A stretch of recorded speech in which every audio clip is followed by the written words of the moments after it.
তো hey guys finally আসে পাই গেল আমাদের ফুড ট্রাক। এখন আর পুরো কামে লাগতে লাগবে। একদম আমার পেকিং সেকিং হয়ে গেল আর আমি যোরহাট যেতে ওলাই গেলি।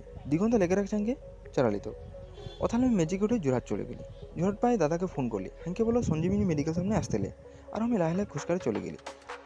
আজ এই বতরটা ভাল করেছে, পূজা এরকম বতর রাখলে ভালো হবে। আর আমি সঞ্জীবিনী মেডিকেল তো কাছে পাই গেলি। অলরেডি রখার পিছিয়ে দাদা আইলো, তাছাড়া আমরা রুম দিয়ে যাতে নিই। আর রুম আমরা এথাই লিয়েছি। আর এটা হলো আমাদের রুমটা আমাকে ভালো লাগছে।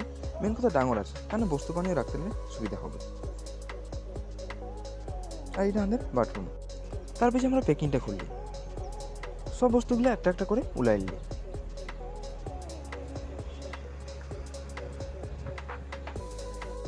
তো ভাই সব বস্তু আমাদের লিয়া হয়ে গেল। এখন আরও টেনশন নেই, পূজা আমরা ওপেনিং করছি। আর এটা হলো আমাদের দোকান। আশা করছি কেউ যদি তোরা জোড়াট আসে এতাহলে একবার খাই যাবে। তো হে গাইস ফাইনাল